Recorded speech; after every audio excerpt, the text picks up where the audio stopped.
Okay, and we're live. Georgie Dikov, Ray Pete. Guys, thank you so much for joining us today. Thank you, Georgie. Thank you, Ray. And we're just going to rifle through a bunch of questions. But before we do that, how are you, Ray? Very good. Yeah. You said the weather had gotten a little bit sunnier in Eugene, so that's always a positive. It's going to be in the hundreds, over 100 this weekend. And then how do you go sit in the sun, or what do you do? No, I'm going to stay inside all day tomorrow at least. We open the door about 1 a.m. when it cools off, blow in some cooler air, and then close it up for the day. The house is concrete, so it holds its temperature for about a day. And blocking that 5G as well. Yeah, a little bit. Okay, and then Georgie, how are you, sir? I really liked your elevator music that you put at the start of the show. It was very soothing. Did you hear it through my headphones? No, I heard the music. Like, okay.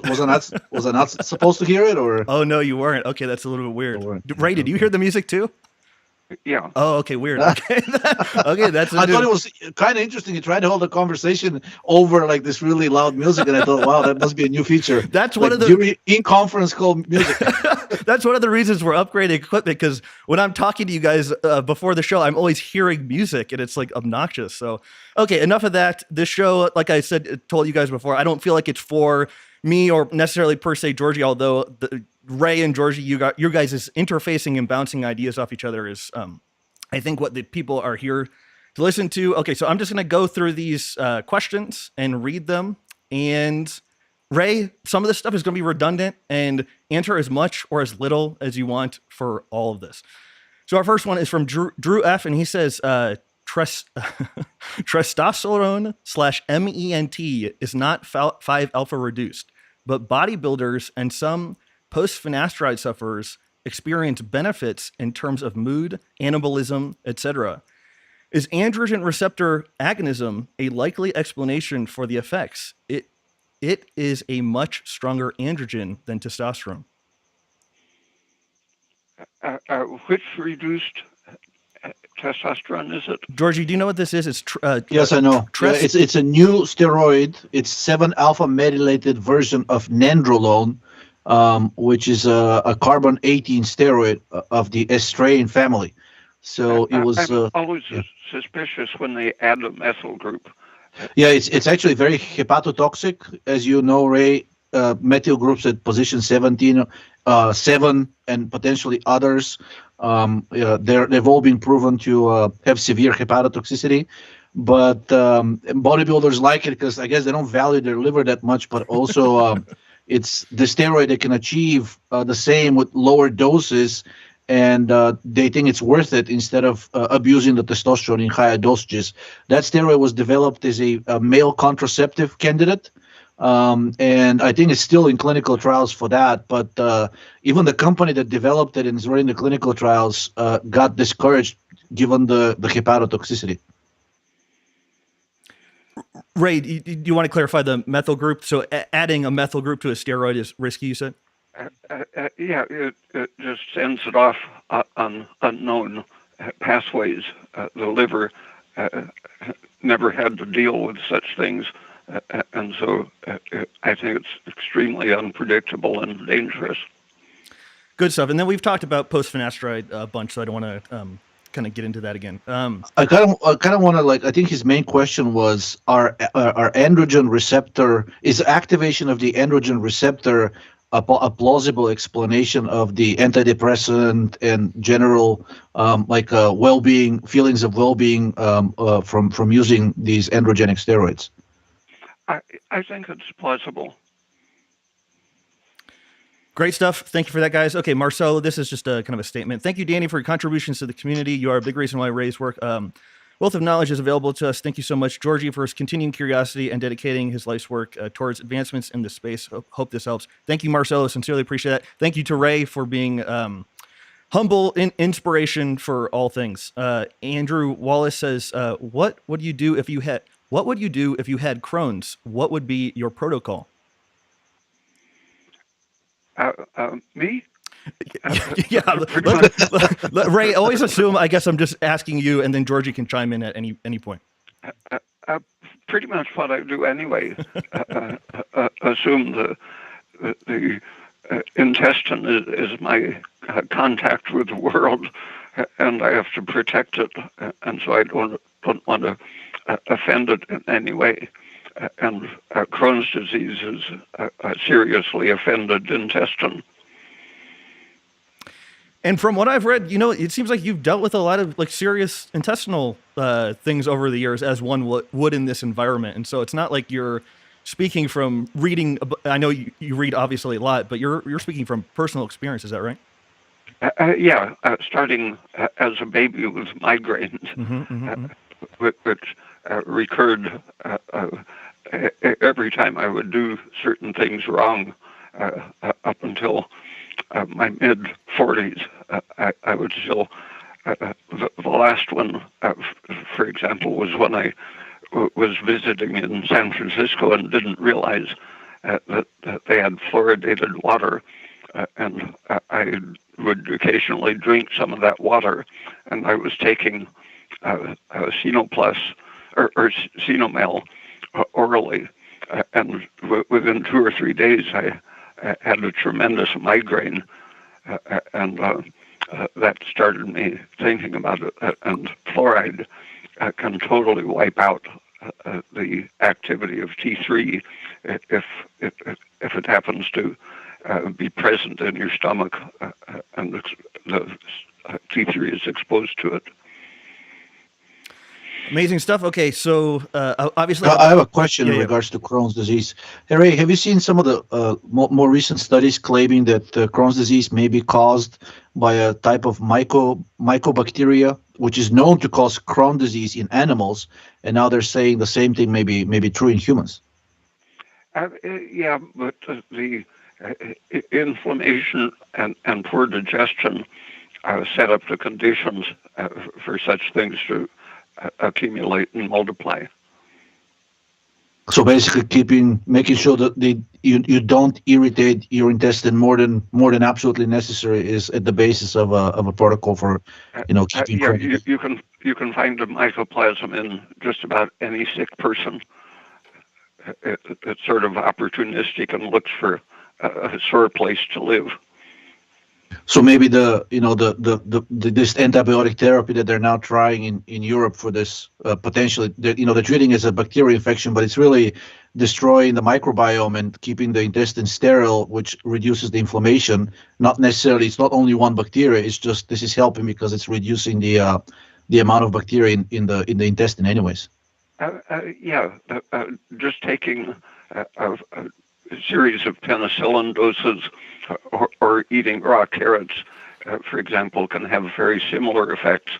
And in both rats and people, it turns out that anything that cleans up your intestine will lower your cortisol and estrogen and increase your progesterone, just because the intestine is such a chronic drain and source of stress. In regards to the carrot salad and in general fiber, what are your thoughts on supplementing with pure cellulose if one could find a pure source? It would be interesting. They used to sell basically a cellulose tablet for weight loss.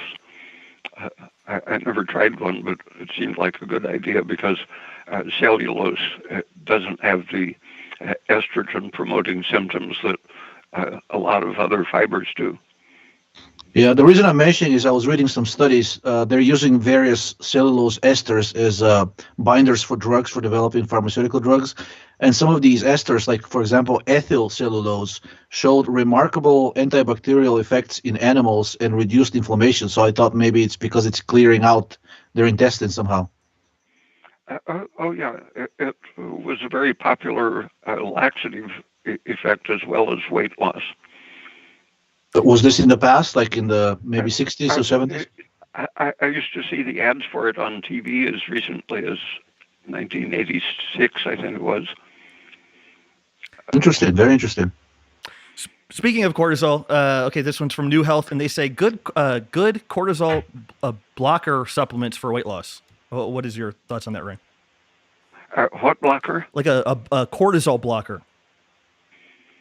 Progesterone and pregnenolone are the best ones I know of. Great. But we're working at the pituitary level. A lot of things, sugar, aspirin, probably sodium, anything that stabilizes your blood sugar and metabolism, reduces inflammation, will defend you against cortisol. Thanks for that. New Health says there's now a spin-off of the Ray Peat community with Morley Robbins ideas, aka ceruloplasmin. Would you be willing to do a show on this from a Ray Peat perspective? I think these were when they originally thought that Georgie and I were just going to do a Q&A. So, Ray, what are your thoughts on ceruloplasmin? It's an acute phase reactant. So do you want to be increasing ceruloplasmin? Is that a goal of a diet or lifestyle or supplement routine? Not my goal. And do you want to comment on Morley Robbins? Do you know who that is? Are you familiar with their work? No. Okay. I have a question. So if somebody has a low ceruloplasmin, some of the studies claim that this is a sign of low thyroid function. In a situation like that, considering that ceruloplasmin apparently takes care of the copper and makes sure it doesn't become toxic to the various organs, would somebody be potentially at risk of if they have low ceruloplasmin and low thyroid? Would they be at risk when eating high copper foods like liver and shellfish? I think so. Did you ever read Carl Pfeiffer's books? He was. I think he caused himself to lose pigment by being so obsessive about keeping copper down. But he was very concentrated on the risk of too much copper, probably having seen some people with ceruloplasmin deficiency. Yeah, Anne Louise Gittleman, Andy Cutler, and Carl Hoffer or Pfeiffer or whatever, like they were all about copper toxicity being this like humongous problem. And it seems like from reading your work that they were just misled in what they thought was going on. Yeah, he took a little capsule of flowers of sulfur every day for many, many years, and he had no trace of skin or hair pigment left. Okay, great stuff. Okay, this one's from Joseph, and he says, can you speak about nitric oxide and the word on the street that it's good for Cialis or Viagra, so that it works like those substances? I'm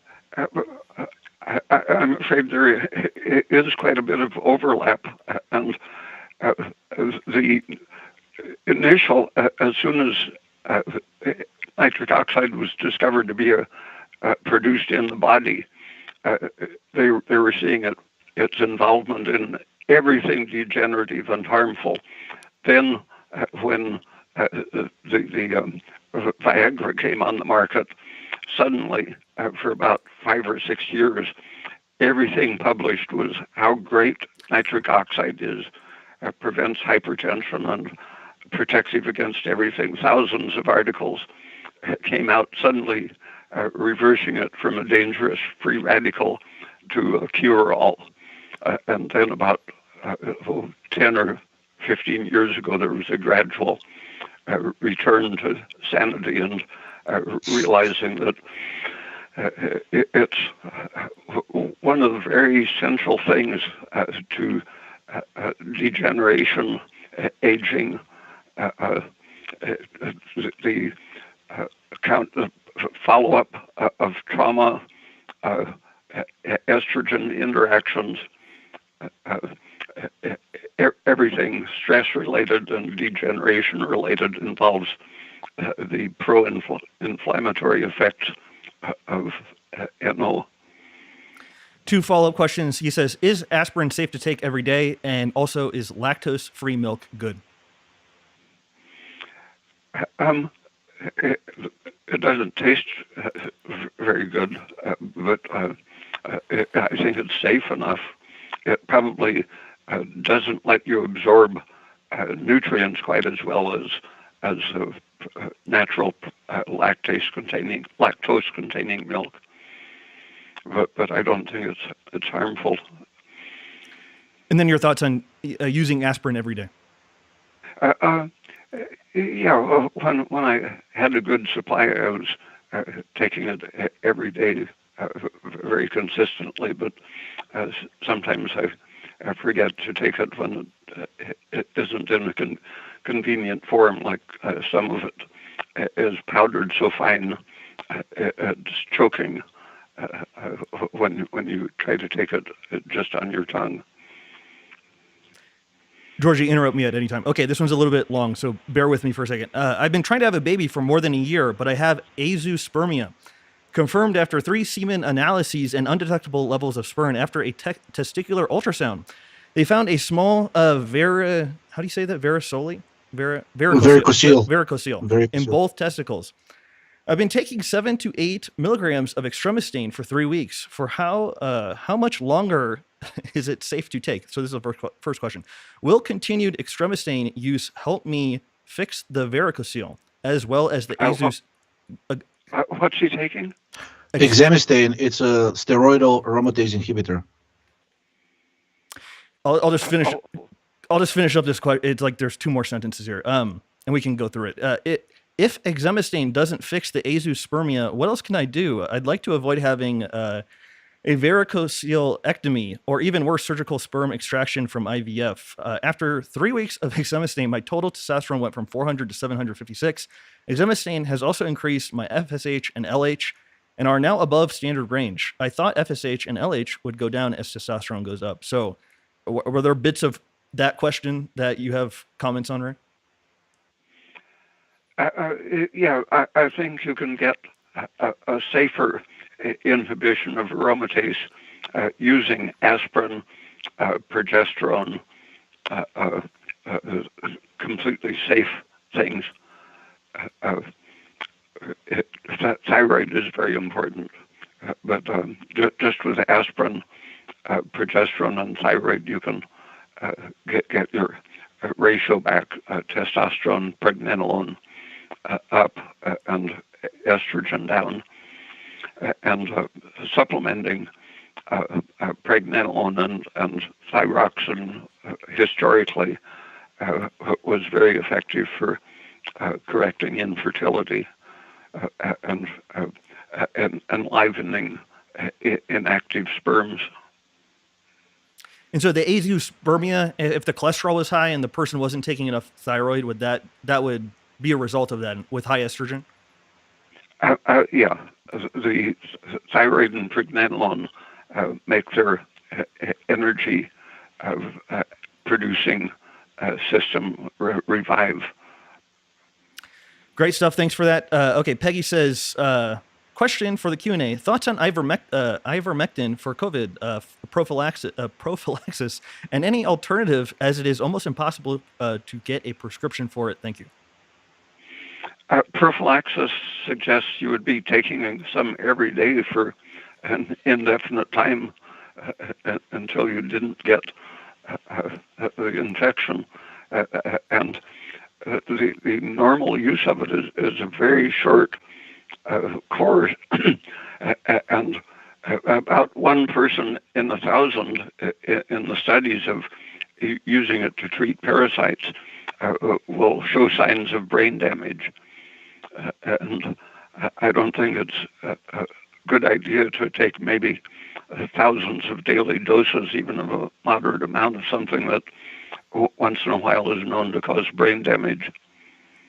There were some podcasts that was talking about ivermectin, and a bunch of people emailed me about it like the exact same time. Again, Georgie, interrupt at any time. Okay, so this person says... I can give a few more, based on the studies that recently came out. Methylene blue, a well-known antiviral. At least 4 studies came out in the last month saying it can both prevent and treat COVID-19. Of course, there's no medical advice, but that's what the study said.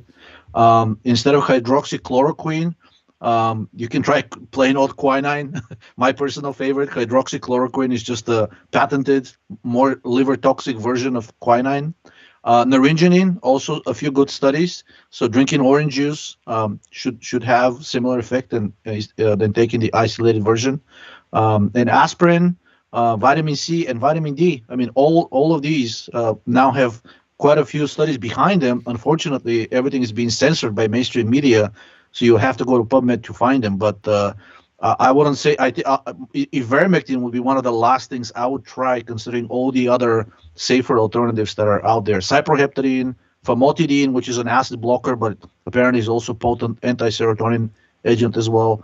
Really, I don't know where the ivermectin craze is coming from. Maybe that's the only thing that hit the mainstream news. But tons of other chemicals, safer and cheaper and available over the counter, that can do just as well, if not better than ivermectin, with fewer side effects. And vitamin D is very effective. There was a study done in Spain in a hospital which was withdrawn after a lot of doctors wrote ignorant letters to the publisher, and for some reason the editor caved in and had it withdrawn. But it was very clear that they gave, I think it was 6,000 units, something like that, per day. Maybe it was 8,000 first dose and then 6,000 units a day to people who were admitted to hospital intensive care, very sick with COVID. And simply that treatment with vitamin D reduced mortality by about, I think it was 60%, just an absolutely clear difference. But the readers who didn't like vitamin D quibbled that they hadn't done statistics quite right, but you can't miss a 60% disappearance of dead patients. I would like to see a doctor argue that 60% more live people is statistically insignificant. Yeah. Very stupid people were complaining. Shout out to the Kate Deering and Kitty Blumfield podcast you did with them, right? I thought it was like a tour de force, and you at least I thought you cleared up every single anti-vitamin D argument that exists on the internet right now, and so I was very thankful for that podcast. And I think you can type in Kitty Blumfield, a Win at Life podcast, vitamin D Ray Pete, and a person can find it instantaneously. Okay. Hi, Danny. Hi, Georgie. Hi, Ray Pete. Many thanks for the show. Please keep going. I have one question. My 7-year-old daughter has hypothyroid symptoms, low energy, weight gain, digestive problems. Her TSH is between 4 and 5, and her free T4 is around 12. Doctors here don't test for other markers, unfortunately. Doctor says everything is okay and no need to worry. Do you have any suggestions what we can do? Preferably nutritional plus lifestyle. Thanks again, Timo. P.S. I'm lucky. If you take my question. Okay, what do you think about that? Very important to get the TSH down. Mm-hmm. The TSH at that level itself is causing symptoms, pro-inflammatory symptoms, and it's going to disturb her puberty development, all kinds of development. And the history of that bizarre attitude towards TSH, I think it's on my website, 50 Years of Fraud, mm-hmm. is part of the title, that there's just no scientific basis for relying on TSH, especially at such very high levels as 5. And, just my limited understanding of things, of reading through Hypothyroidism, the Unsuspected Illness, like he wrote a talks about childhood hypothyroidism, and it's not crazy to investigate a thyroid supplement for a child, right? Oh, not at all. Yeah. Sometimes it has started at a very young age, mm-hmm. But it's increasingly important around 7 or 8 or 9 when the first signs of puberty are coming on, because the estrogen is going to slow down the thyroid function. Great stuff. Okay, this one's from JV Marketing. And they say, hi guys, I recently started taking thyroid 12.5 micrograms of T3 and 37.5 micrograms of T4. I am day 3 into this, and my waking temperature has been slightly lower than usual. Is it normal for a slight dip in temperature before improvements are made? Could this be a nutritional deficiency? Yeah, very low thyroid people will have, especially during the night, high cortisol and adrenaline usually. And you should check your pulse at the same time when you wake up, along with the temperature.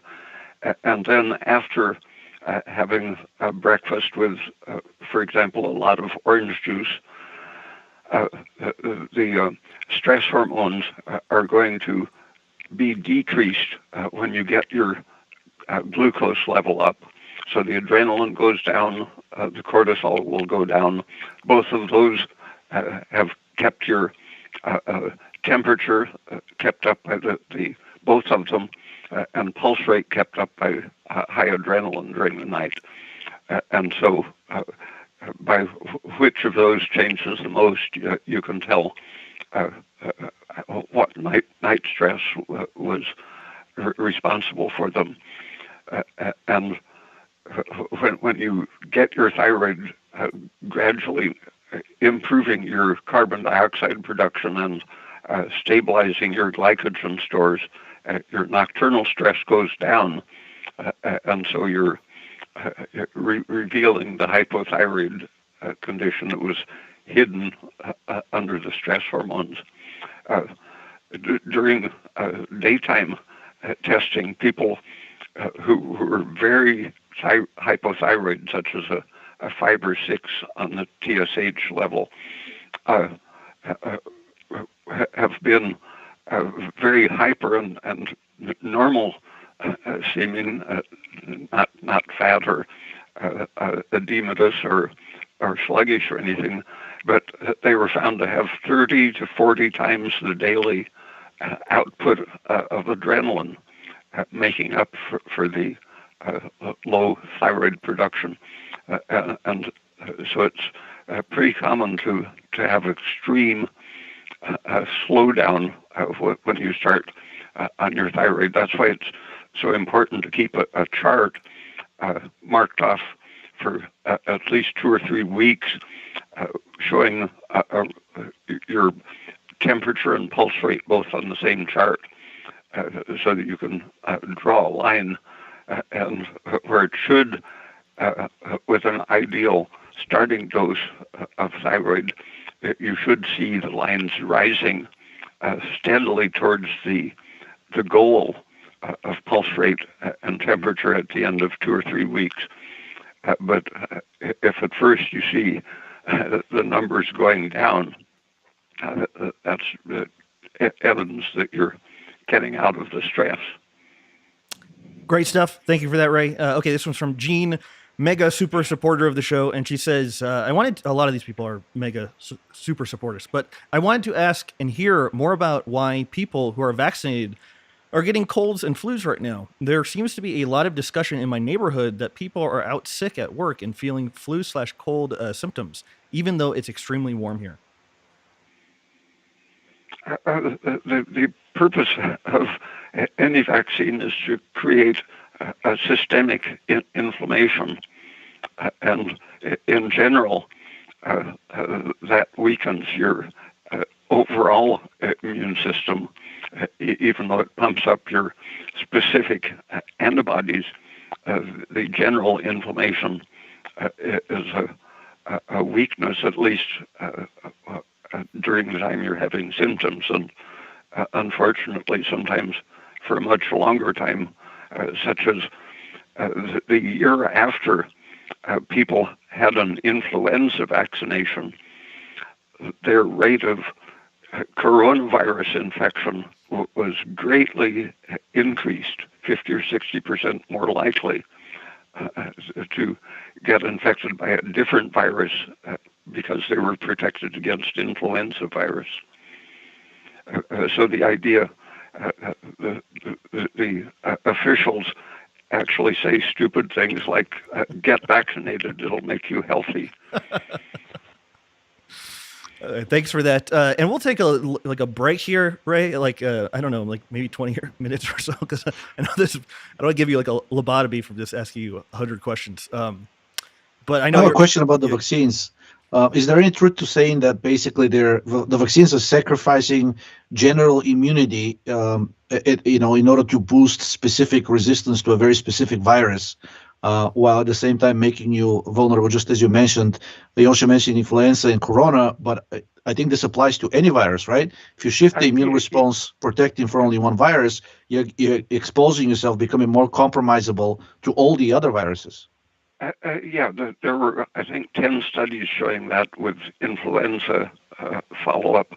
But the whole doctrine, going back to Ehrlich's time, it's a drug industry-centered theory of what immunity amounts to.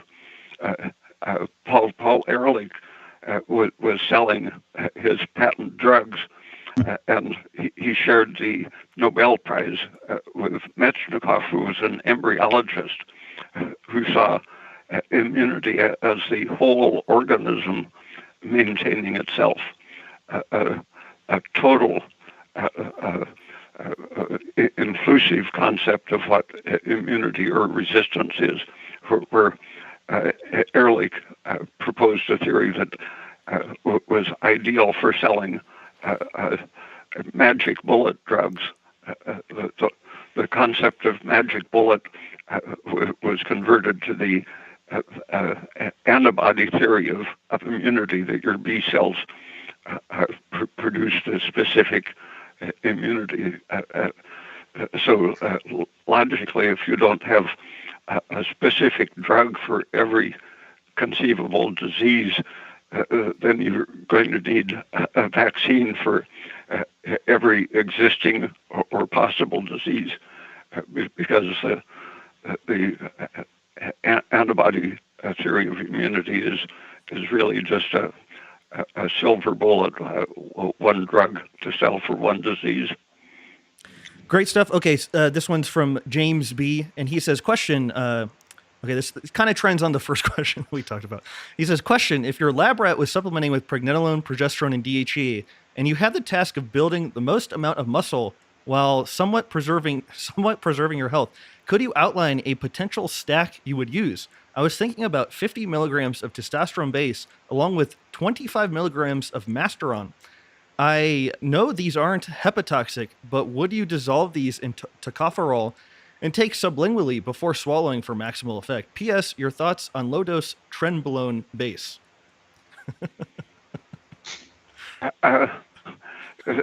Even with natural testosterone, I think people are generally getting overdosed. A very healthy, very young man might produce 4 or 5 milligrams of testosterone per day. And so 1 or 2 milligrams, well assimilated, should give you a tremendous boost of virility and muscle strength. And with DHEA, the teenage production is 12 to 15 milligrams. And so it goes steadily down with aging, similar to testosterone. But by the time a person is 30 or 40, 5 milligrams will still bring them up to a normal level of DHEA. And the others, the overdose is apparently the desired state. So I have a question about the amounts of steroids. Yes, a young virile man will produce 4 to 5 milligrams of testosterone, but they also clear estrogen much more effectively than an older person. So their testosterone to estrogen ratio or testosterone to cortisol ratio is pretty high. An older person basically tends to be overloaded with both estrogen and cortisol while having their testosterone levels drop. So the 4 to 5 milligrams yes, they will potentially bring up the testosterone levels up to the levels of a young virile man, but they won't necessarily fix the issue with the high estrogen and high cortisol. So that person may not be necessarily feeling the same, anabolic or mood boosting or whatnot effects that a younger person would get from such a dosage, simply because their stress hormones are too high. And I think that may be why older people and bodybuilders in general, they're overdosing these steroids simply because they're not addressing the thyroid angle, and they're trying to shut down their stress hormones by simply overflooding them and overcrowding them with these androgens. That's why that may be one reason why they're using such high doses. Yeah, for several reasons, thyroid is our basic anabolic hormone. It directly activates protein synthesis, lowers cortisol and the breakdown of protein, and it inhibits the effect of cortisol and inflammatory things on aromatase. So it's an aromatase and cortisol antagonist. So basically, an anabolic approach with steroids should always take into account thyroid, right? Or at least some other option of blocking cortisol in a safe manner. Yeah, as the basic anabolic substance. The muscles, if they're under stress or idle, enforced idleness will cause the muscle to actually produce and secrete cortisol and estrogen. And when they're properly activated with thyroid and activity, they will be a source of testosterone and a sink for cortisol. Okay, great stuff. Thanks for that, guys. Okay, so this one's from Craig. He says, Craig Doe, I've been diagnosed with severe sleep apnea induced by arterial fibrillation. I'm on meds that make me feel terrible. Tried cardioversion, didn't work. I'm 53, fit, use a CPAP. Any ideas how to get off meds? Thank you.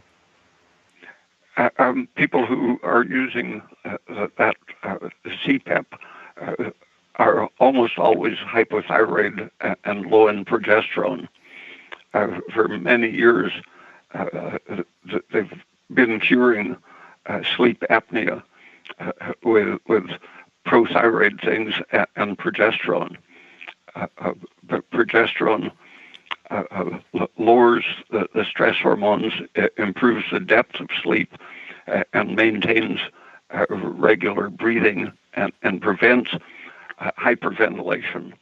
The real problem in sleep apnea is cyclic hyperventilation followed by cessation when you go deficient in carbon dioxide. Your breathing stops, and you could even die from respiratory arrest if you are producing so little carbon dioxide. So thyroid and progesterone directly corrects the problem. Acetazolamide has been used, I think, for 50 or 60 years to treat sleep apnea, and it indirectly raises your carbon dioxide level and keeps stimulating your breathing through the night. Amazing. Thank you for that, Ray. This next one's from... I have something to add. Most drugs on the market currently for AFib, which is the common name for atrial fibrillation, are blood thinners, and the flagship drugs known as Xarelto was approved by the FDA with the FDA's knowledge that the clinical trials conducted in Mexico and other Latin American countries were 100% fraudulent.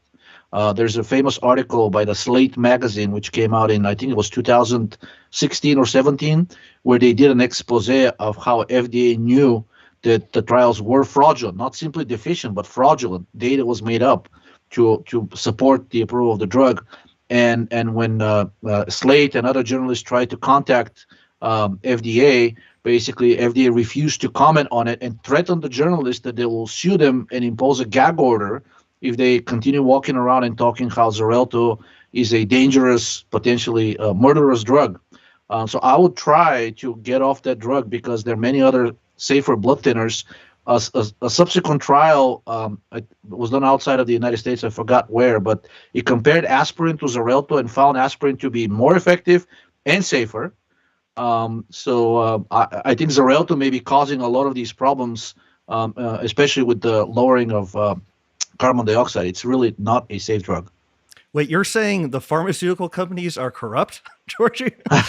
Okay. I'm saying the FDA is corrupt. Oh, okay, I had never heard that before. Okay, that is wild. Okay, thank you for that, Georgie. Thank you, Ray. Where was I?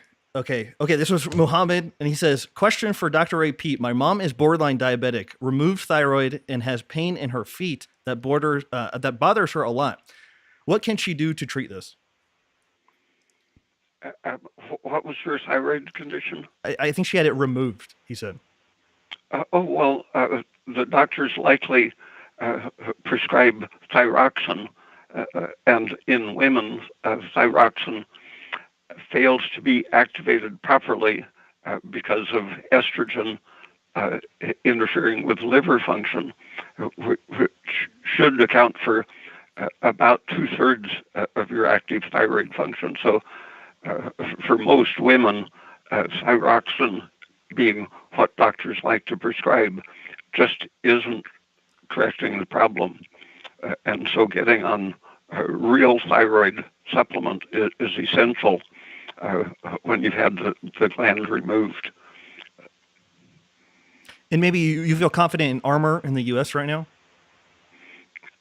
I haven't tried any Armour in recent years, but I haven't heard any new bad things about it. For several years, they were going back and forth, failing FDA tests and so on. But for several years now, I haven't heard bad things about it. So it's the only glandular right now that I would trust. But during the time that Armour was being reformulated in the early 90s, I shifted to the synthetics, first Thyrolar, formulated by Armour to exactly imitate natural Armour thyroid, and then Cenoplus, which exactly imitated the Thyrolar formula, and made by the same company that makes Cenomel or Pure T3.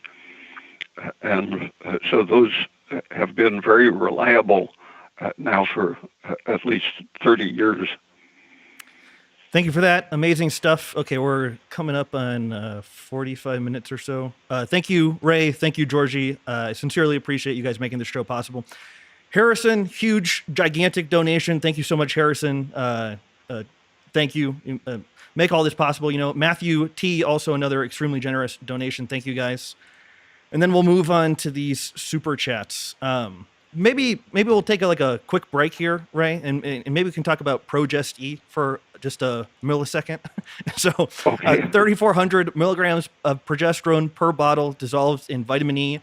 You can email Kenogen at gmail.com, aka Catherine, and she'll ship it extremely fast. She just shipped me 12 bottles of it, and it's sitting in my refrigerator right now. And Ray, do you want to dip into your gigantic bag of positive progesterone stories and say anything about it? No, nothing occurs to me right now.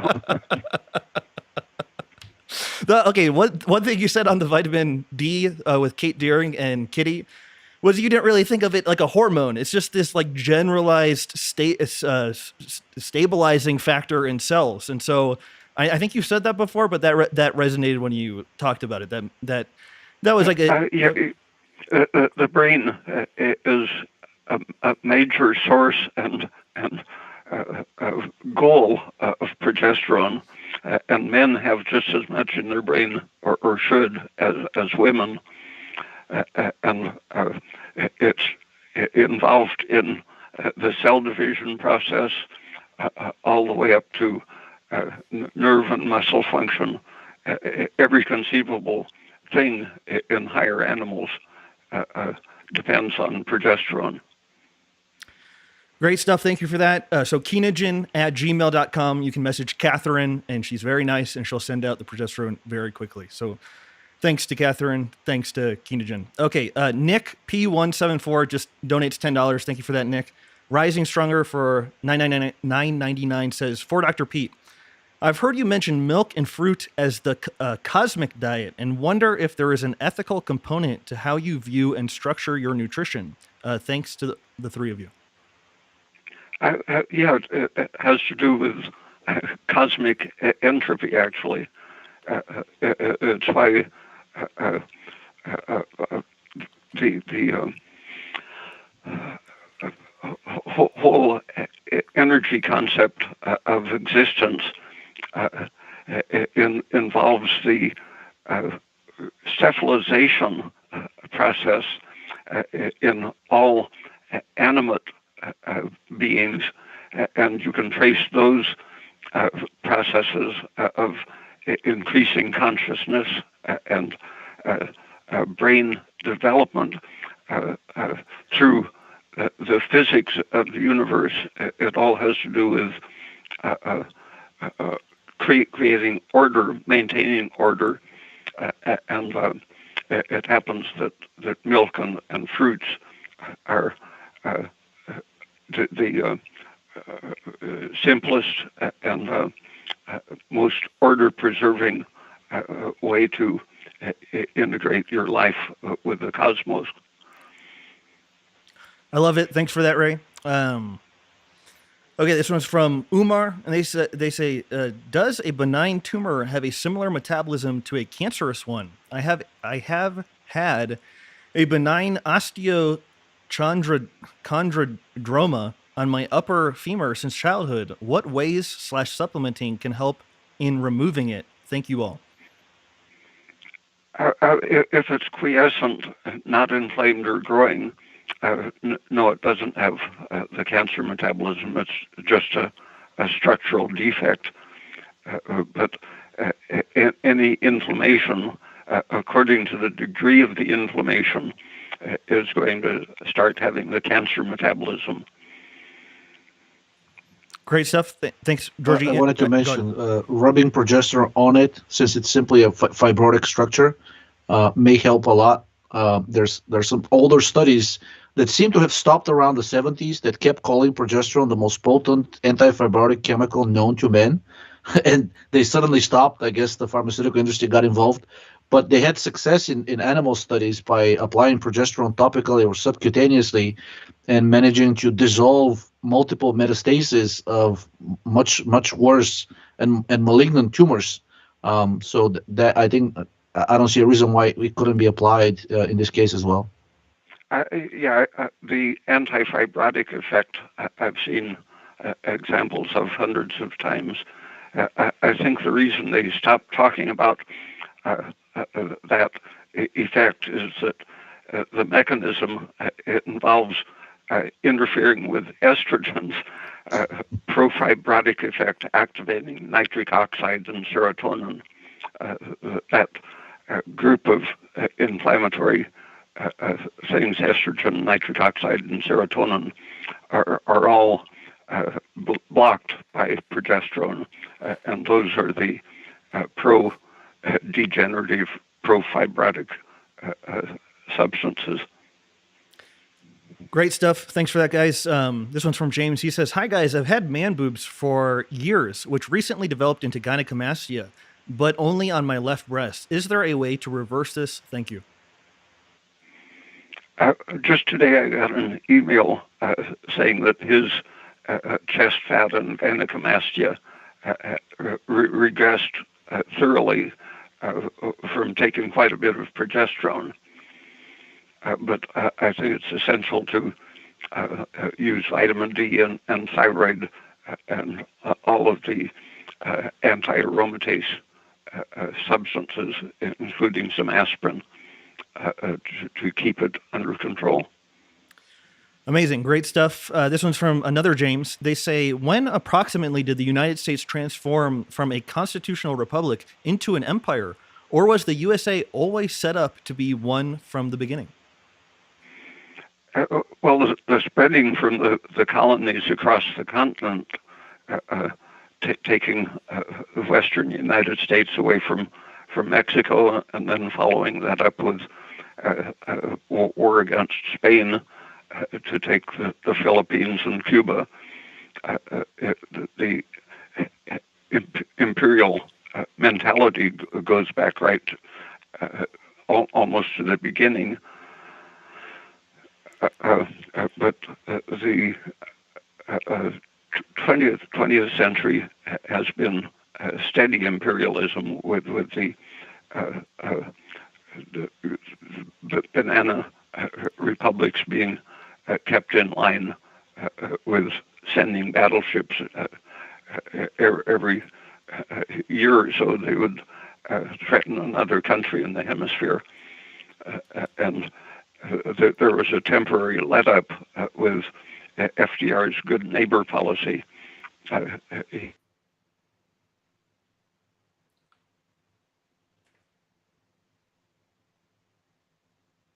as good as we are. Ray, are you still there? Somewhat. I just actually... Yeah, he's there. Okay, I just him. lost everything. Okay, we're back. Sorry about that. Go ahead, Ray. Sorry. It has just grown in its intensity, starting right at FDR's death. Policies were absolutely 180 degrees reversed, where he had planned a post-war anti-imperialist policy. He had a conference with Wendell Willkie. They agreed that whichever party won after his term was up would follow the decolonization anti-imperialist world policy. But it happens that Willkie got a cold and died at a very young age, and then just before Roosevelt could find out that Allen Dulles was committing treason and allying himself with the German intelligence Gehlen system to take over the world. Roosevelt died just before he could learn that fact, and so immediately with his death, the Dulles faction took over with a single-minded imperialism. That has been followed steadily. Great stuff. Thanks for that. I'm getting told that the audio is a little bit wonky, but I guess we're just going to have to keep going here. I don't know what's wrong. This is why we're trying to buy new equipment. Okay. Where was I here? Okay. Nick says, hey guys, say a guy lost the ability to ejaculate and then also slowly over a period of a couple years was also basically unable to get an erection. What things would be the most important to look into? Having blood tests would be very useful to see what your cortisol and estrogen, DHEA, progesterone, and thyroid and testosterone are doing. Great. Yeah, I want to add to that sometimes doctors will just test the testosterone, but several large human studies show that you can have erectile dysfunction and ejaculatory problems and fertility problems even in men with normal levels of testosterone and DHEA, as long as either prolactin or estradiol are either elevated or in the top 25th percentile of the quote-unquote normal range, which we know it's not really normal. Great stuff, guys. Thank you. Okay, this one's another from Nick, and he says, my heart rate... Okay, so this might clarify the last question. He says, my heart rate is in the low 50s while sitting, but while standing and also resting, it's in the 80s. Should the sitting be close to the 80s? Causes? I think it should be higher than that unless there's some reason. If you have a really big heart, it can pump a lot of blood with a pulse as slow as 50, but ordinarily you aren't pumping enough blood to keep things in very good health if it's running that slow. And that would just be a general sign of hypothyroidism, right? I think so. Great stuff. Okay, Space 99 Yak says, is the herb Butia superba root good for DHT? I've never heard of it. Any thoughts, Georgie? I have to look it up. I mean, I don't know. I've heard of the herb, but I don't know through what mechanism it would be good for DHT. I know nettle root is actually a drug in Germany, and they're using it to treat prostate problems. And they kept saying for years that, it's because it lowers the androgens, and then it turned out it contains aromatase inhibitors and is raising DHT instead of lowering it. Great stuff. Okay, this one's from Gaza Mango, and they say, can the thyroid be damaged with exogenous T3? Is the feedback loop shutting the thyroid down activated by a certain amount daily or per dose? I.e., could small doses be additive rather than a replacement? If you get as much thyroid function as you need, the gland should adjust itself. It's always responsive to signals such as adrenaline and TSH. And you can shut the TSH down completely, and then if you stop shutting it down with the large doses, it pops back very quickly. I've seen my own thyroid gland when I was taking 50 micrograms of T3 per day. I developed holes about as big as my index finger on each side of my Adam's apple, between that and the muscles. So I stopped taking the T3 for just a day or two, and immediately, within 24 hours, my neck had leveled out. The gland swells and shrinks according to need. So a lot of doctors will talk about suppressing or damaging your thyroid gland by supplementing, because they're reasoning from what happens to your adrenals or testicles if you overdose on one of the hormones. High cortisol or glucocorticoid use can cause your adrenals to shrink to the point that if you suddenly stop the supplement, you might die from the absence of adrenal production. But the adrenals will gradually, over about a month, recover if you are well nourished after you've totally suppressed them with too much cortisol. The thyroid gland only takes a day or so to completely recover. Thanks for that, Ray. Kana? I have a question about pregnenolone and the adrenals. As you know, Ray, the older studies in the early 20th century showed that when you give people under stress pregnenolone, it decreases their output of 17 ketosteroids. Isn't that a sign of potential partial adrenal suppression by pregnenolone, or is it simply giving them a break? I think it's supplying whatever function they were producing, so they aren't needed. In the study of rats, they measured their cortisol production and other hormones and found a normal variation. Most of them were normal. A few were hyper producers of cortisol, but they gave them, I think it was 10 grams of injected a stomachful of powdered pregnenolone, and then studied their hormones. There were no endocrine changes that they could detect, except in those which had been under stress with high cortisol production, their cortisol went down to normal, receiving those gigantic doses of pregnenolone. So the person basically that's under a lot of stress, pregnenolone doesn't just have an anti-cortisol effect, but it also gives the adrenals, what they need, gives the adrenals a break, I guess, for lack of a better word. The adrenals and gonads are potentially self-regulating. The pituitary is just there for an additional boost.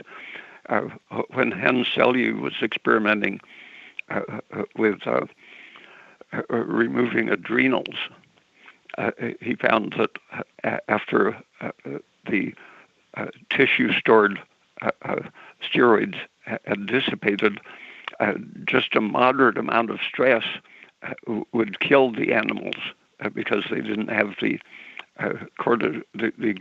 adrenal resilience to meet the stress. But where the ordinary rat would die from a little bit of a stressful situation, he noticed that the pregnant rats didn't even notice, had no ill effects from an increased adaptive stress. And so he experimented removing the adrenals and supplementing progesterone, and they lived a normal lifespan with no adrenal hormones at all. Progesterone supplement totally replaced all of the adrenal hormones, aldosterone and cortisol in particular.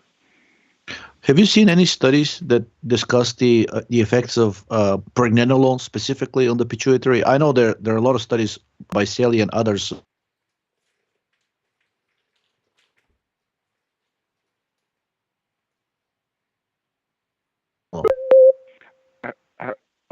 Only that old 1950s study in which the cortisol was corrected. So you think pregnenolone does have a direct effect on the pituitary? The same way that any anti-stress substance, progesterone or sugar or aspirin, for example, will stop the exaggerated pituitary activity. Okay. Great stuff. Thanks for that, guys. Okay, this one's from Joshua, and he says, my wife is 24 years old, experiencing low libido and hot flashes after having our second child. What can be done to bring her sex drive and energy back? Generally, thyroid is the thing, but you have to check the whole nutritional pattern. Not getting enough calcium and vitamin D interferes with your mitochondrial energy production, regardless of your thyroid status. So drinking milk, taking vitamin D, drinking orange juice, and maybe supplementing thyroid would be the usual thing to do. Thanks for that, Ray. Okay, Kana for 2,440 yen, and she provides a sticker, and I can't really tell what's going on there. Thank you for that, Kana. No question there. Okay, so Space 99 Yak says, your thoughts on how to reverse the aging process and increase health span, the basics and advanced stuff that you might not talk about as much. Carbon dioxide, very, very important for stopping the stress and degenerative processes. And vitamin D, calcium, and thyroid and progesterone are part of their function is to normalize, optimize the balance between carbon dioxide and lactic acid. I have a question about carbon dioxide. You talk about it in your articles it is a Lewis acid, and you also talk about it, partial oxidation, putting the cell in an oxidized state. It has a structure similar to the quinones. It's much simpler, but it does have those two carbonyl groups. But I'm not aware of any direct reaction in the organism where carbon dioxide actually directly takes an electron and becomes reduced in the process. How does its electron withdrawing function work in the organism? The inductive effect, wherever it's attracted to an electron-rich area, those electrons sort of bulge towards the Lewis acid that has an electron attracting effect, and the bulging of those electrons by induction through the carbon chain reduces the electron availability two or three carbons down the line, and so the whole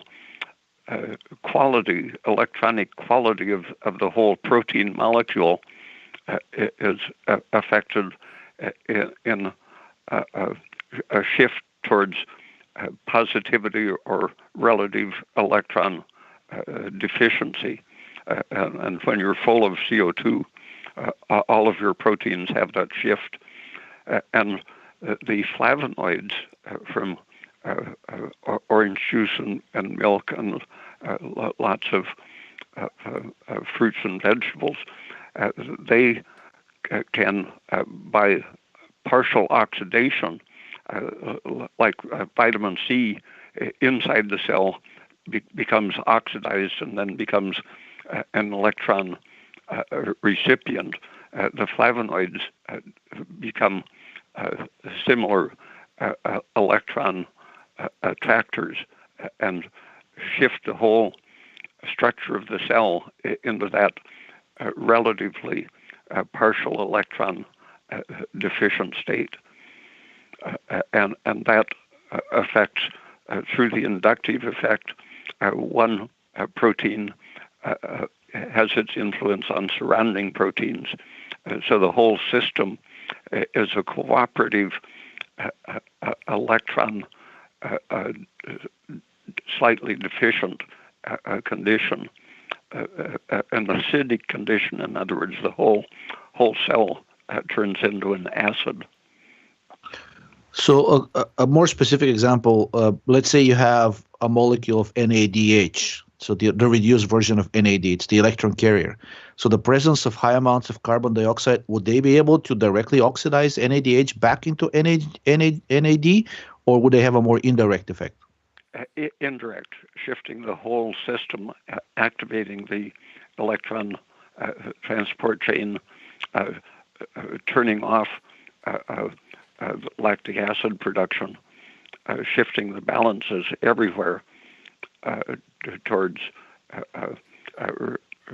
reducing lactic acid and NADH and glutathione, shifting it towards the oxidized balance. And the flavonoids, looking at their structure, they actually are capable of becoming fully electron withdrawing agents, right? They will actually be able to oxidize the NADH back to NAD. Yeah, that seems to be why things like fisetin have an anti-aging effect. They turn off the inflammation and stress, excess of electron production, and one of the ways you have to think about it is that this isn't a static condition. It's a pressure of electrons flowing, their electrons in motion between the energy source and the electron-consuming cytochrome oxidase. So it's if you think of the Venturi effect in gas or water, the pressure goes down as the speed of flow increases. And so what thyroid and these substances, pro-oxidative substances, do is to accelerate the flow of electrons, decreasing the risk of random lipid peroxidation by escaped electrons because as the flow increases, the pressure, electronic pressure decreases. So the whole cell becomes shifted away from electrons towards oxidation. So in theory, combining carbon dioxide, raising carbon dioxide and having the presence of these direct electron withdrawing agents would be even more therapeutic. Yeah. So I don't think anyone knows what the upper limit of oxygen consumption is, but health and longevity, as far as anyone has tested, will increase as that flow rate increases.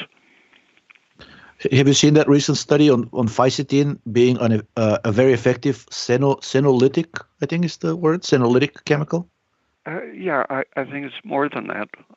I think it can actually correct the inflammatory process and not have to kill the cells.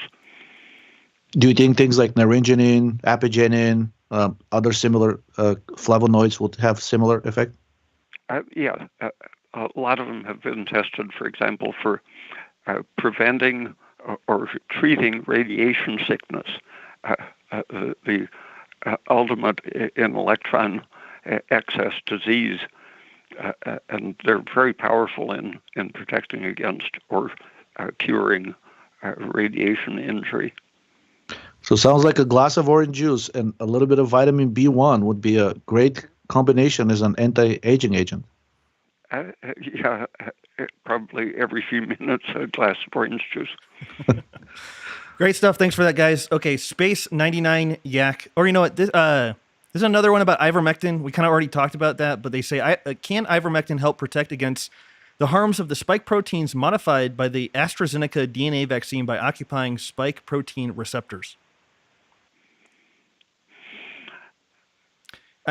You already. I don't know if that connection between ivermectin and the receptors.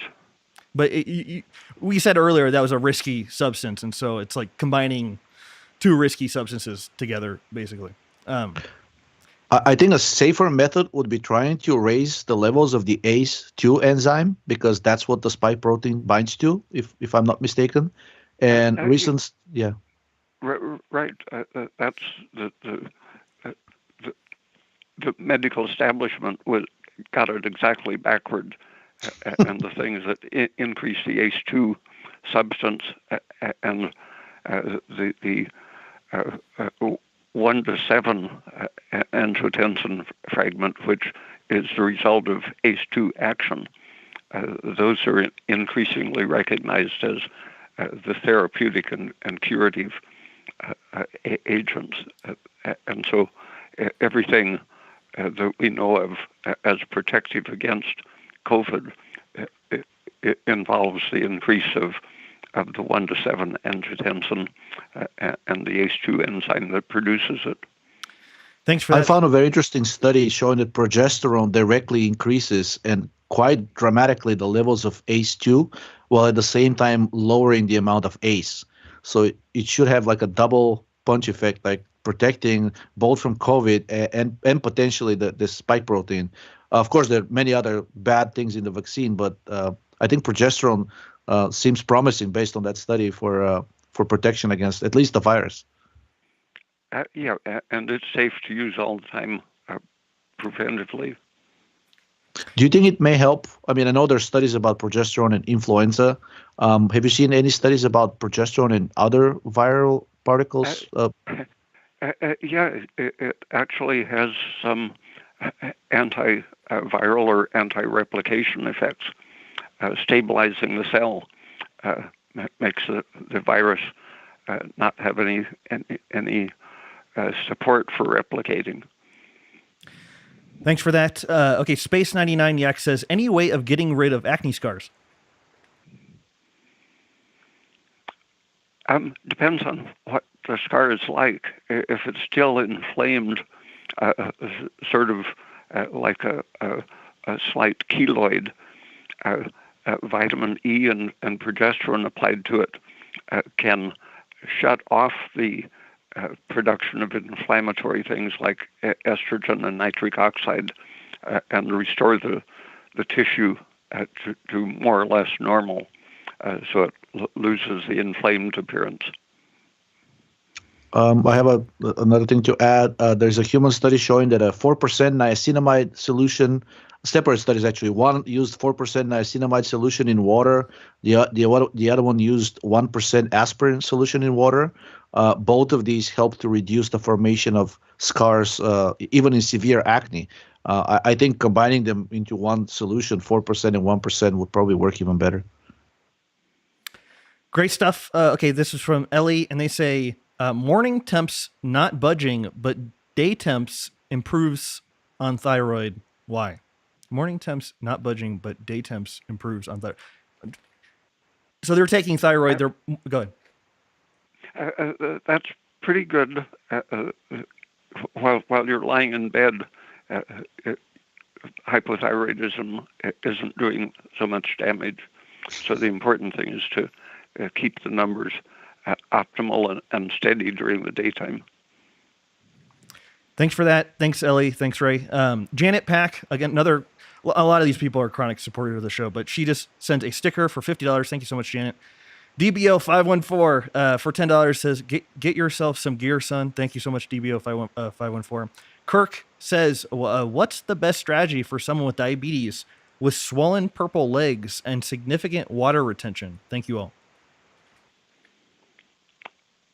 I would start with vitamin D, getting adequate calcium, normalizing thyroid, progesterone and pregnenolone, and then when you get your metabolism steady and some of the edema reduced, then shifting the diet chronically, probably decreasing total protein somewhat to keep your total fat intake lower.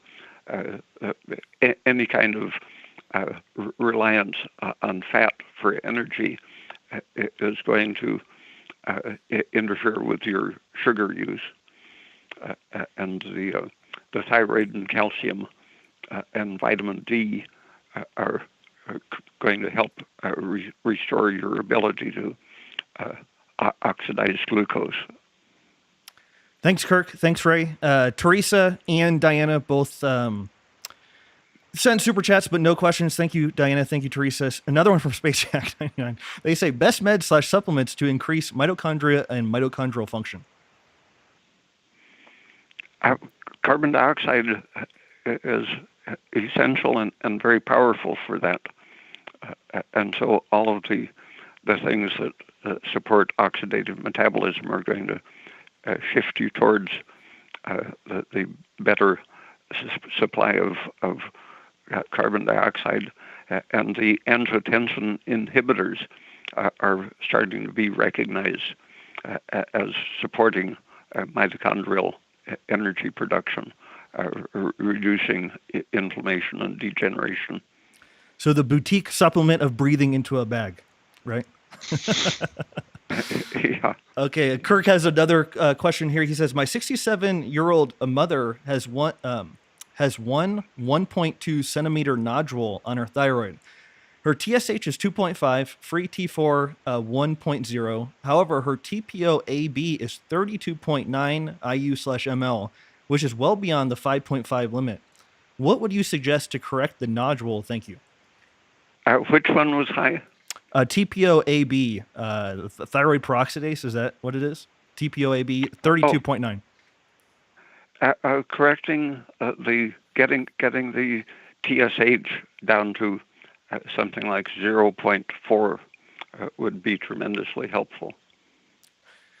Thanks for that, Ray. Thanks, Kirk. Cornelius says, any thoughts on how to treat excess saliva? It happens whenever I eat, I get massive excess saliva. Foods high in choline, eggs, etc. are a lot worse, I think. It is a cholinergic crisis. Yeah. Often getting your thyroid going helps to shift your balance towards sympathetic adrenaline activity and suppress the parasympathetic. Thanks for that, Cornelius. Thanks, Ray. Zachary says 16-year-old breast cancer received radiation, had a lumpectomy, had a couple had a couple lump scars since now. Lump scars since now 19. What remedies would you recommend to help prevent it coming back? Lower estrogen / cortisol ? Sure. Thyroid, vitamin D, and aspirin are very powerful protectants against estrogen and cancer development. Thanks for that, Zachary. Thanks, Ray. Cornelius has another one. He says, does Ray have any thoughts as to why taking supplemental T3 may cause a negative change in body odor? Negative being worsening? That's what I assume. Yeah, it can increase your sweat production. And just taking one or two showers with 10% sulfur soap can eliminate permanently a bad balance of bacteria on your skin and can make a difference in the odor of your body, the sweat for a long time. Thanks for that, Ray. Thanks, Cornelius.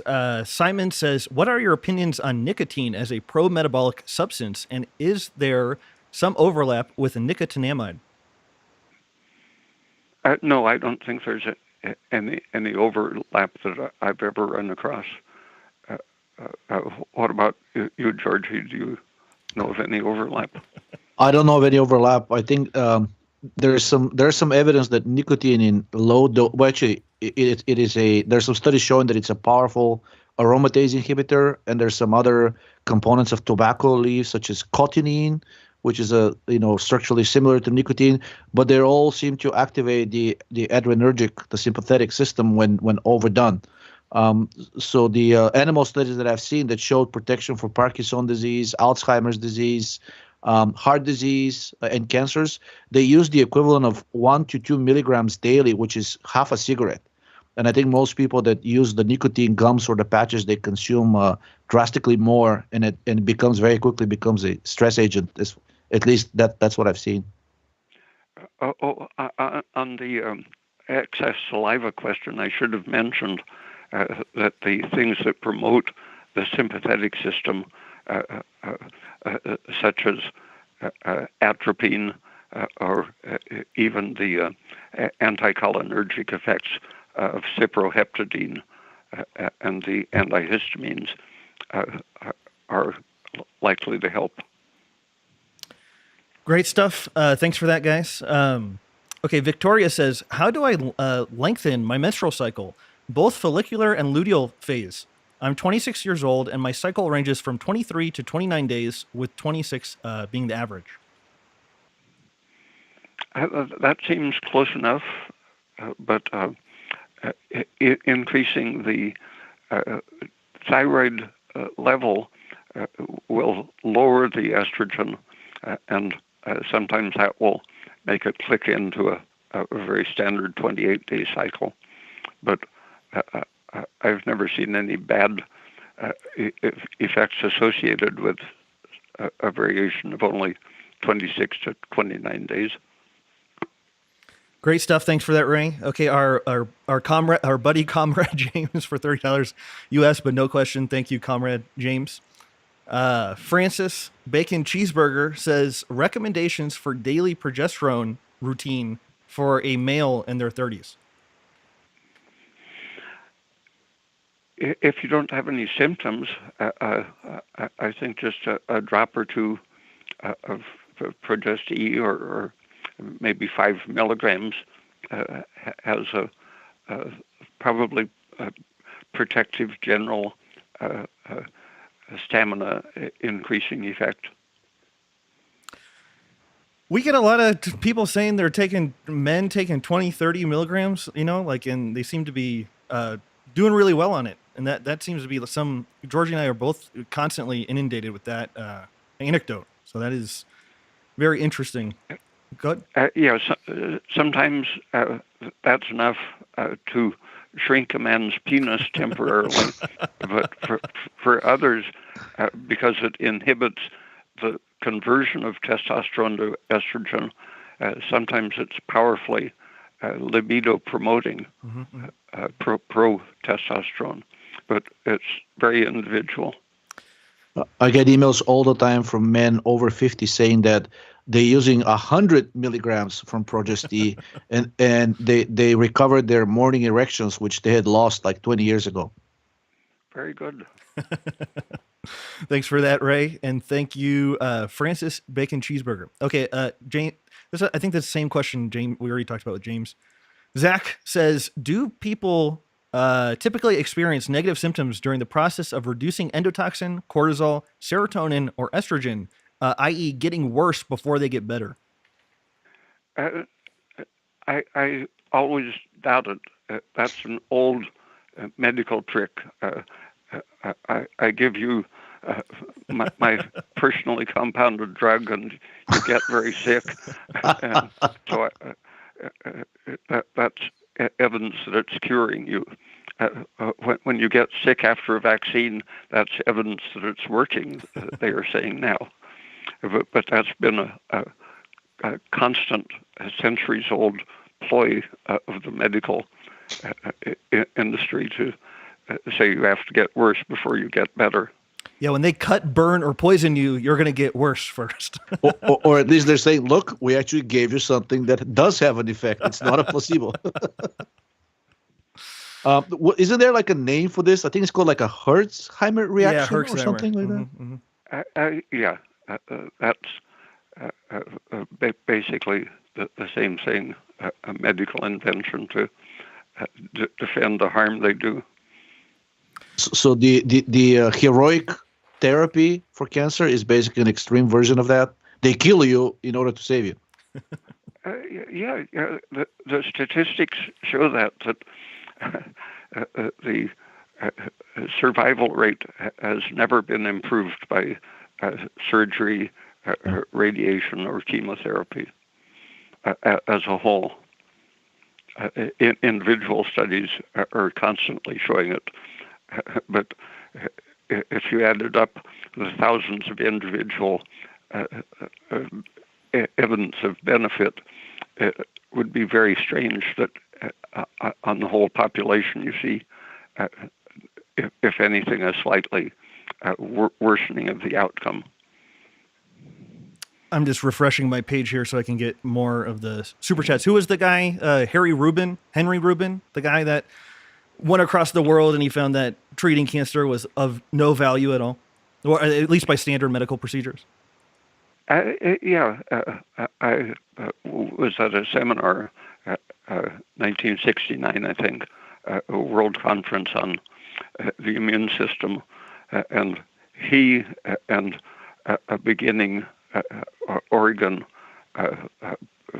instructor in biology were the only truth-oriented people there. All of the big shots from around the world were there, and they were all doing their phony thing. And Harry Rubin and this young professor, no one listened to them very much, but they actually had facts and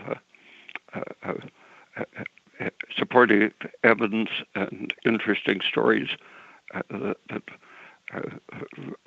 showed the falseness of what all of the immunologists were doing. Amazing. We have about 30 more minutes here, so we'll rush through these. Not rush through. We'll try to get through as many questions as possible. Ray, Pete, thank you so much for doing this. Sincerely appreciate it. Georgie Dinkov, thank you so much for being my partner in crime and always doing all of these and making the show what it is. So thank you to both of you guys. Thank you for our amazing listenership, which is extremely dedicated and loyal, and sincerely appreciate all of you guys so much. Okay, so Jordan for $5, no message. Thank you so much, Jordan. Elliot Cactus says, how is THC and CBD understood in the bioenergetic view of health? Any recommendations, dietary supplements /drugs/lifestyle for regular marijuana users?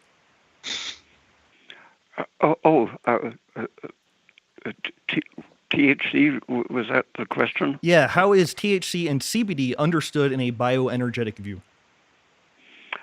I've been looking for the real beneficial effects, and it's always very ambiguous as far as I can see.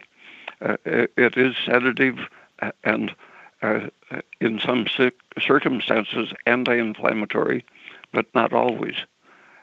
And for many years, I haven't been able to resolve the ambiguity to have a definite opinion.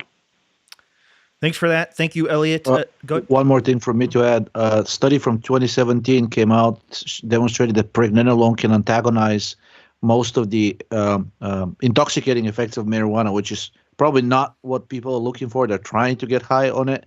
But also animal studies subsequently show that it can protect from some of the anti-androgenic effects and estrogenic effects of marijuana as well. So I guess if somebody's using heavily marijuana and wants to continue to use it, which I don't think it's a good idea, but if that's their thing, the human equivalent of about 30 to 50 milligrams of pregnenolone based on the mouse study seems to be able to block most of the negative effects and some of the positive if sedation is your thing. Thanks for that, guys. Appreciate it. Okay, David, boy for $4.99. Thank you. No message. Thank you, David. Jordan, okay, this might have been his question. He says, preparing for dark days ahead, what supplements should my wife and I have on hand, and how do you recommend storing us, dogs, chickens living in MN? Is that Minnesota? Minnesota. Yeah. Dark days in what sense? I.e. cyber attack, BLM infiltration in your home, like, I guess all the things we're chronically food talking chain, about. Yeah, food chain disruptions and things like that. Having some stable calorie supplies and some protein. If the crisis comes, you're going to want to share your supplies with the people who didn't stock up. So the quantity that you put away should be economical and long-lasting. We happen to have a barrel or two of coconut oil, and it's always good to have a few 20-pound bags of sugar and maybe 40 pounds of gelatin powder on hand. Great stuff. Great suggestions. KBP. Quick question about the food. Have you seen at Walmart sells this thing called astronaut food supply? And they're basically commercializing what NASA did in the 70s. Basically, it's powdered eggs, dehydrated milk, sugar, and I think they have some kind of a starch, which I don't remember what the source of that was. But basically, they claim it's a complete diet that can last for a century at room temperature, and they're selling 3 months, 6 months, 12-month supplies. Do you think there's any value in getting those dehydrated eggs and milk, or do you think it's dangerous? I've always wanted to have a good supply of powdered milk on hand, but I've been having trouble finding out exactly how they prepare the particles that don't clump. And I've been afraid that they're using nanoparticles as anti-clumping agents. And so for the present, I would not rely too heavily on that. What about evaporated / condensed milk, which is sold in cans? You're basically getting the equivalent of a gallon of milk in a small can? Yeah, I think that's good to have it. The can might eventually deteriorate, but it'll last quite a while, and maybe some canned sardines. Great stuff. Thanks for that. Okay, KBP for $9.99, no message. Thank you so much, KBB. New Health again says, I seem to get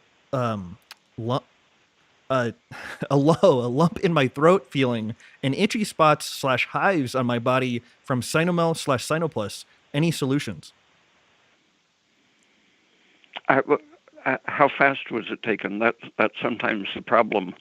If you try to correct the problem in just a few days or a week, that can cause the gland to shrink so much that you get discomfort in your throat. Interesting. And we talked about it a little bit earlier. I think this is probably worth clarifying. Like, how much do you think is too much at one time with food? For T3? Yeah, T3. With a meal, 10 micrograms is probably the maximum that you want.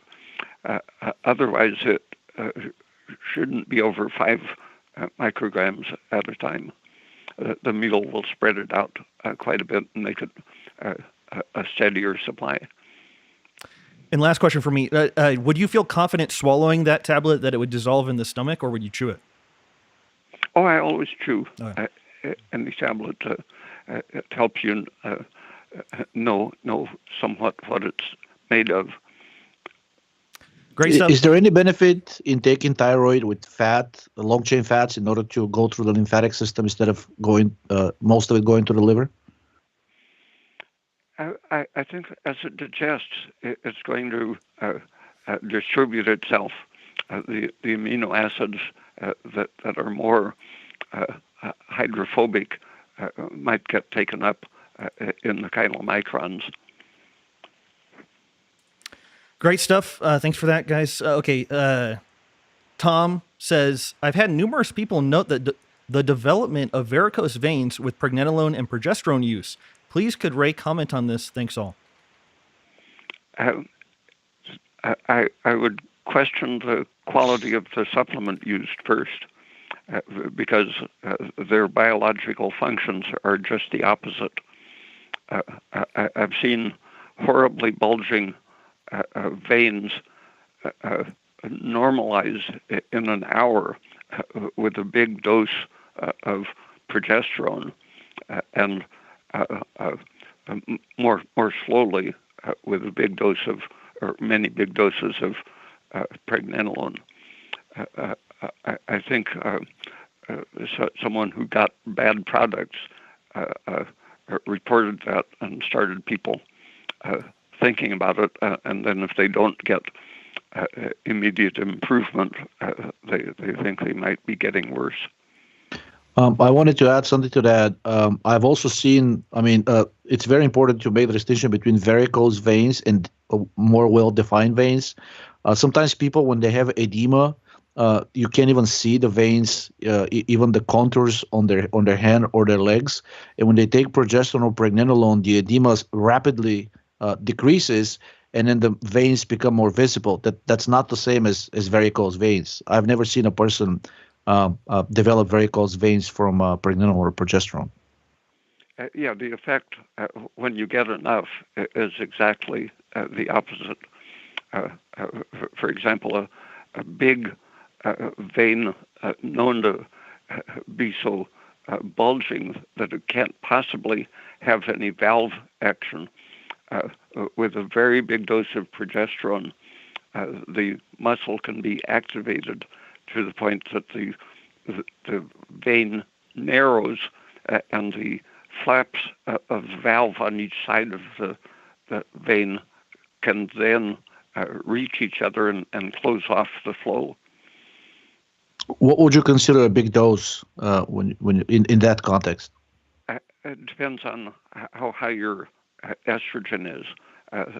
If a person has very high estrogen, it might take 400 milligrams of progesterone, but that amount would knock some people out. And we're talking orally, right? Yeah. Okay. Do you think there's any benefit in taking a lower dose orally to avoid the sedation and rubbing, like I guess, the other half on the actual vein? Yeah, putting it topically on while taking a moderate dose is probably the best approach. Great stuff. Okay, Gazamongo says, any critique on the croissant diet? Claims SCD1 causes obesity and sugar raises that.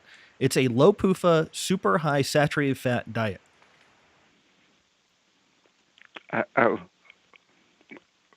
Whose diet? What diet? It's like There was a study showing eating a ton of French croissants, which basically were baked with almost fully saturated fat, but also, of course, a lot of starch in them, led to a drastic weight loss and improvement in health.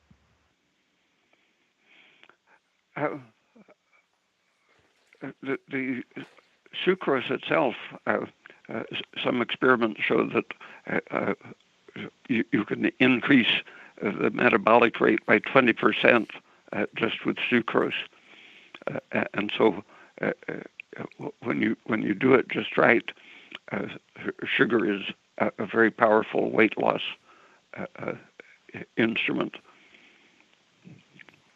Great stuff. Thanks for that, Ray. Okay, we're heading to the end of our time here, but I'll keep reading these. KT has no message. Thank you so much, KT, for your donation. Yodi the Wodel says, alcohol in terms of capitalizing on the social libidinal economy. I recently realized I wasn't drinking enough. What amount is best for lipofuscin? I wasn't drinking enough. That's great. Vitamin E is known to be fairly effective at clearing up lipofuscin. Progesterone is effective, and the amount of alcohol that can clear it up is very small. Something like a gram or two a day is enough to have a helpful effect on lipofuscin.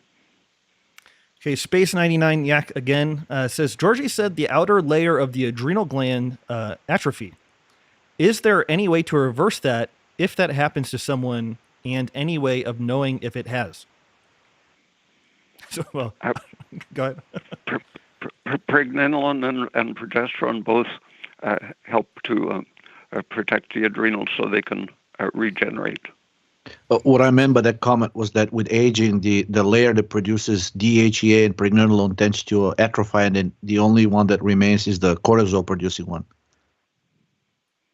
Ray, what was that guy? He has like a series of excellent papers on this subject. I think Parker. Do you know who I'm talking about? Like he studied this in depth. No, the name doesn't ring a bell. No worries. Okay, last few questions here. Spencer says, 30 male, low total cholesterol, 116 to 119, and DHEA and low DHEA for the last 10 years. Got the cholesterol up to 166, cutting starch with using the carrot salad, increasing sugar, fructose, and calcium.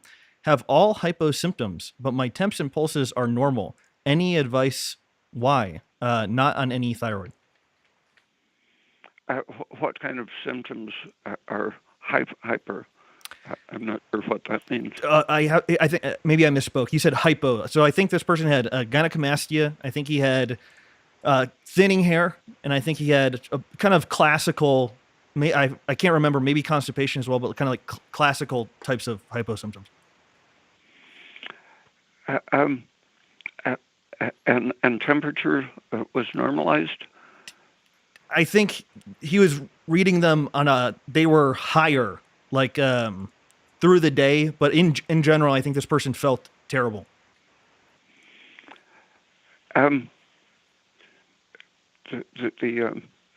Checking for anything pro-inflammatory in the diet would be a first step to see if the inflammation was interfering with their function. Wouldn't sometimes very high cortisol and serotonin produce like a high body temperature at the expense of destroying the muscles and everything else?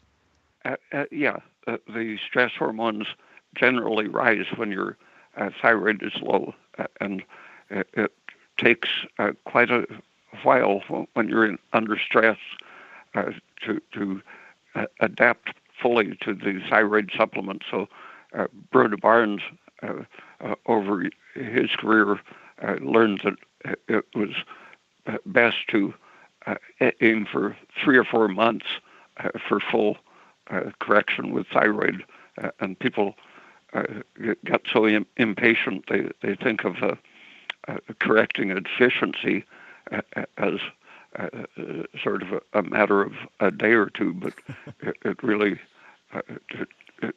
since the whole system has to evolve in a different direction under the better energy supply, you should look at the time scale of something like 3 months. Yeah, I think he has a whole section on that in his book, like what to expect and when changes will occur and when they won't. Great stuff. Okay, Andrew Gasil says, thank you, Tyromex is the bomb. I can sweat again. Thanks, Andrew. Oscar Gomez for $5, but no message. Thank you, Oscar. Mercy Me for $9.99, but no message. Thank you, Mercy Me. Ben, he says, take more of my money. Thanks, Ben. Carlos Rangel for just a sticker, but no message. Thank you, Carlos. Carlin Brooks for $25, but no message. Thank you so much, Carlin. And let me just refresh this page really quick. And while I'm doing that, Ray, what are you working on right now? I'm not working on anything, but thinking about some of the old themes, giving them a new perspective. Atherosclerosis and estrogen, for example. Something related to that is going to be my next newsletter. Speaking of the older views, since Metchnikov was an embryologist, do you know of any field in medicine or science in general that's still retaining some of those views and teaching them to the younger generations? No, they were all effectively erased from the profession by the mid-1950s. And so a few of the very young people are starting to look around and might be hope for the future. I can't believe this. We're probably going to get through the questions here. So guys, we have 187 people watching. Please give this episode a like. I know it's arbitrary, but it really helps with the show. Again, thank you to Ray for sitting here and being barraged by questions for 2 hours. Sincerely appreciate it. Thank you, Georgi Dinkov, again, my partner in crime, making this all possible. So there's just a few more questions. Maybe we can get through these and just call it a night. But okay, so I mentioned Carlin. This one's a scout, and they say, do you think magnetofection could have been added to the COVID vaccine to facilitate the mRNA getting into the cell? Could that explain all the magnetic videos on the internet? I don't think they had to add anything. The naked nucleic acids have no problem getting into cells. I think they were calling the lipid coat a necessary way to get it into cells, but when they've compared lipid-encapsulated DNA molecules with free DNA, in some situations the free DNA works better than the lipid encapsulated forms. And I think the real situation is likely to be that the so-called lipid carrier is really a powerful adjuvant, a source of inflammation. Thanks for that. Another sticker from Fuhiha. Thank you so much for that. Peggy, hey Peggy, she says, how to use progesterone to postpone menopause? Thank you. Just using it cyclically is the important thing, so that your liver doesn't get in the habit of excreting it too fast. So you have to lay off for 1 or 2 weeks every month and stay on cycle with it. I've mentioned before that I met a gynecologist who was in his 70s, and he had this very young-looking wife. He said, I've been giving her progesterone every month for 20 years, and she's still menstruating at the age of 63. That's amazing. Okay, this one's from Nancy. She just sent a sticker. Thank you so much, Nancy. Space 99 Yak again for, he says, the benefits, talk about the benefits of allopregnanolone. It's mostly what progesterone does. It's one of the important conversion products in the brain, a neurosteroid. And so everything we think of progesterone doing to mood, perception, stability, stopping seizures, helping with psychoses, it's really partly the effect of the allopregnanolone. Amazing. Thanks, Space 99 Thank you, Ray. And the last, no, maybe we have 3 questions left. Okay, this one's from Gregory, and what is the time here? Okay. This one, Gregory says, for the last few years, my father has developed excessively dry palms to the point they crack and the flesh is exposed. Doctors don't know what the cause is and just prescribe ointments. Any ideas? Thank you, Ray. Check his thyroid. It's responsible for both sebum and sweat production in the skin. If your thyroid is low, your skin almost invariably gets dry. Okay, the absolute last 2 questions here. Then maybe we can talk about some cultural stuff if you don't have to go, Ray. But this is from Zach. He says, how to tell sugar is converting into carbon dioxide versus lactic acid? Yeah, you feel very good. And you might feel panic and anxiety to the extent that it's turning to lactic acid. Thanks for that, Ray. Thank you, Zach. Okay, the last question here. Kirk, he says, hi, Ray. I think I have heard you mentioned in a talk that 1,000 calories a day while still getting all the RDA protein as well as for vitamins and minerals is an effective short-term way to lose weight in the short term. Any truth to this? Yeah, it isn't good for your health, but if you have to lose weight, keeping the minerals up is very important. Calcium, magnesium, potassium, and sodium are very protective against too much of the stress reaction. I have a related question. They're now starting human studies with the drug RU486, which you have an article about mentioning the drug, Ray. And it's basically, even though it's known as the abortion pill, was developed as a cortisol blocker. That was its original design and purpose. And now they're having several clinical trials showing rapid and sustained weight loss by using anywhere between 300 to 600 milligrams of that thing daily. Do you think something similar can be achieved with progesterone instead of messing with the diet and drastically reducing the calories? Carefully adjusting your thyroid and progesterone and DHEA, pregnenolone, those can sustain a very high metabolic rate, increased body temperature, so that you burn calories much faster. And Piotr Bagnuski basically said, how to burn fat while eating the Ray Peat-inspired diet. I gained 10 pounds. And so kind of intersects with what we were just talking about. What should be the focus if a person is gaining weight? Not to eat so many calories first, and then to gradually shift towards a lower fat intake, whatever keeps your temperature up without having an excess of calories. Then as your temperature stays higher, you'll be burning more calories and able to eat more and more,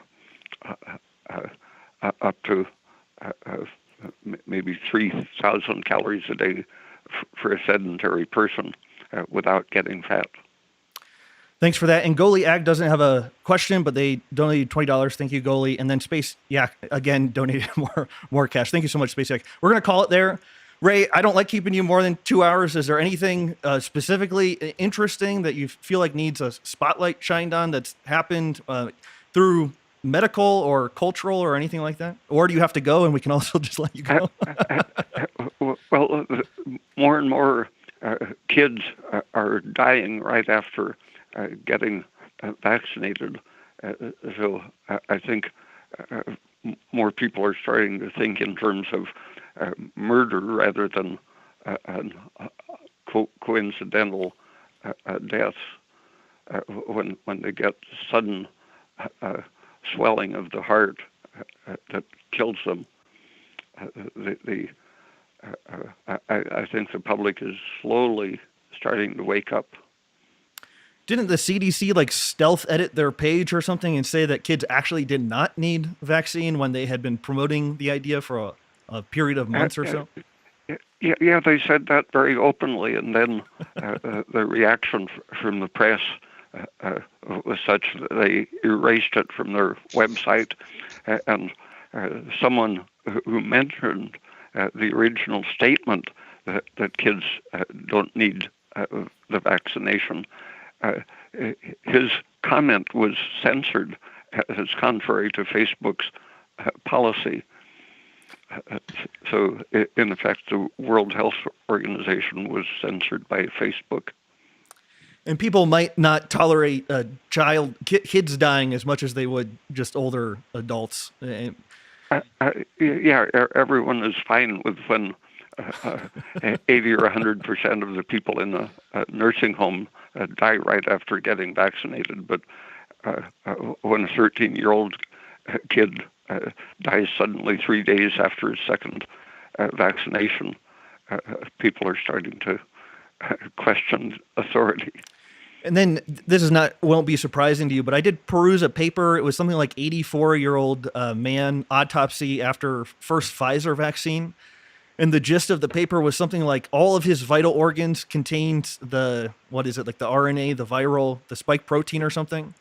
And so this, again, just more confirmation of everything you've been saying since March of 2020 that this whole thing is a total charade and it's not localized, and that it likely killed this person like 18 days after. And I guess this was like a landmark because it was the first autopsy of somebody who'd been vaccinated. Yeah, and people should keep remembering that influenza was effectively wiped out by the surge in so-called COVID deaths, meaning that the total pneumonia deaths didn't change. Do you think, have you seen some of the new proposals in Congress and Senate to break up and rein in big tech? Do you think there's any I don't know, honesty to these efforts, or do you think it's all a game? To rein in what? The big technology companies censoring people left and right and basically destroying society as we know it. It's hard to imagine that person surviving a breakup of the computer industry and Facebook and Amazon. That's such a totalitarian system. I doubt that she's going to be able to accomplish anything. And so basically, the empire really depends for its survival on the big tech complex. So any attempt to subvert that will probably be met with brutality. I would guess so. And then last question, any thoughts on impending cyber attack? Cyber Polygon, the World Economic Forum, it's going to happen next month, and it's not rare for these things to go live after a month or two. Is there anything you're doing, Ray? And like, how would you survive if infrastructure and things collapsed? After a while, I'm sure I would end up in Mexico. But you don't really depend on the internet to live a productive life, do you? No, not at all. And it may be a blessing in disguise. You'll simply go back to pen and paper and calling people on the phone and meeting them in person. Sort of hoping that will happen, actually. Yeah, it'd be kind of counterintuitive for the system that sustains the ignorance to be turned off. But some people are saying people would go like psychotic within a week or two. Do you think there's any truth to that? No. Interesting. Well, unless you define psychotic as contacting reality. there may be a withdrawal period, a period of like abstinence or something. But I also agree. I think people will quickly discover how much they've been duped and how much they don't want their internet connection back. Including throwing away their cell phones. Okay, great stuff. I won't hold you any a bit longer. Stay on the line. We'll just say thank you again. So Ray, thank you so much for doing this. Georgie, thank you so much. And we have an amazing listenership, and I'll stay up after this and I'll do timestamps for all these questions and things, and sincerely appreciate all the support. When you see us again, I think we'll have a souped up system, and it will be very nice, and my computer won't be overheating and on the verge of collapse every single time we do this. So guys, thank you so much. Special appreciation to Ray for just 2 hours answering questions. And Georgie, thank you again. And thank you to our amazing listenership and audience. Have a safe weekend, everybody, and we'll talk to you guys soon. Okay, take care. Bye, everyone.